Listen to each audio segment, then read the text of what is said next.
50 কেজিৰ প্ৰকাণ্ড ভকুৱা মাছ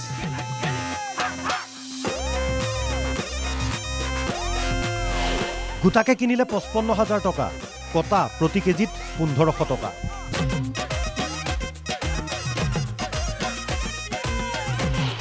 17 কেজিৰ বৰালিৰ দাম 30,000 টকা 17 কিলো ওজনৰ এটা বৰালি দেখুৱাৰ চেষ্টা কৰিম উদালগুৰিত ওলাল 25 কেজিৰ চিতল আমি প্ৰথমতে পোনপটীয়াকৈ এনকেটিভি দৰ্শকক দেখুৱাইছোঁ এইটো হৈছে প্ৰায় 25 কিলো ওজনৰ এটি চিতল মাছ ভোগালীৰ উৰুকা আৰু উৰুকা বুলি ক'লেই ভোজ আৰু ভোজ মানে মাছ মেইন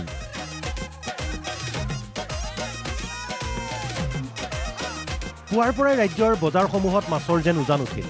ৰু বৰালি ভকুৱা আৰি চিতল বিধে বিধে মাছ পিছে আটাইতকৈ ডাঙৰ মাছ ক'ত ওলাল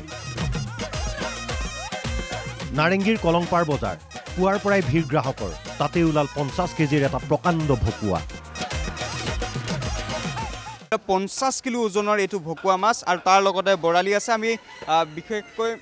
যিসকল লোক ওলাই আহিছে তেওঁলোকৰ পৰা অকণমান কথা পতাৰ চেষ্টা কৰিম দাদা আজি কিহৰ সৈতে খোৱা হ'ব খানাটো বাপৰে বাপ উৰুকা বুলি ক'লে আৰু কি আছে গোটেইখিনি একদম মানে বঢ়িয়া মাছ ওলাইছে ভাল মাছ ওলাইছে ল'লো এটা 17 কেজিৰ অকল ভকুৱাই নে নাৰেংগীৰে কলংপাৰ বজাৰত ওলাল 17 কেজিৰ প্ৰকাণ্ড বৰালি এইটো ওজন কিমান এইটো আছে 17 কেজি দাদা 17 কেজি ক'ৰ পৰা আহিছে এইটো হাজোৰ পৰা আহিছে মুকলমা কিমান দাম এইটো দাম কিমান এইটোৰ প্ৰাইচ হ'ব আপোনাৰ 1000 টাকা কেজি গোটেই মাছটো ল'ব গ'লে 17,000 6 মাইলৰ বজাৰত ওলাল 20 কেজিৰ চিতল 20 কেজিৰ চিতলৰ দাম 30,000 টকা গণেশগুৰিত 40 কেজিৰ প্ৰকাণ্ড ভকুৱা ব্ৰহ্মপুত্ৰৰ মাছ একেবাৰে মুখা কৰি থকা প্ৰতি কেজিৰ দাম 1000 টকা গোটাকে ল'লে 40,000 টকা এইটো 40 কেজি ওজনৰ ভকুৱা এইটো ব্ৰহ্মপুত্ৰৰ ভকুৱা হয় গোটা ল'লে 1000 কে আনিছোঁ কিলো কেজি 1000 কে গোটেই মাছটো ল'বলৈ কিমান টকা লাগিব 40,000 মান লাগিব 40,000 মই পুনৰ দেখুৱাৰ চেষ্টা কৰিছোঁ এই মাছটো যদি আপুনি গোটেই মাছটো কিনি লয় তাৰ মূল্যটো হ'ব 40,000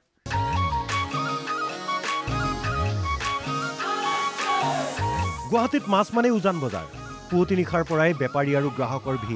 ভিৰ দি বাট নোপোৱা অৱস্থা সকলোৱে বিচাৰিছে মন পচন্দৰ মাছটো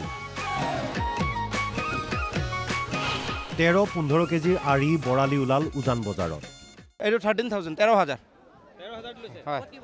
এইটো ৰিহাবাৰী হয় 13 কিলো এইটো আমি 1300-1400 বিক্ৰী কৰিব লাগিব মঙলদৈত দেখা গ'ল 25 কেজিৰ বাহু বা ভকুৱা পিছে দাম শুনিয়েই বহুতৰে পৰি নমস্কাৰ শিৱসাগৰত 25 কেজিৰ ব্ৰিগেড দেখা গ'ল আৰু উদালগুৰিত ওলাল 25 কেজিৰ প্ৰকাণ্ড চিতল দাম প্ৰায় 30,000 টকা সঁচাকৈয়ে প্ৰকাণ্ড মাছ এই মাছটো মোৰ লাইফ টাইম এক্সপিৰিয়েঞ্চ ইমান ডাঙৰ মাছ ধৰা কিন্তু এইটা সমস্ত মানুহৰ এক্সপিৰিয়েঞ্চ কৰা দৰকাৰ ব্যুৰো ৰিপৰ্ট NKTV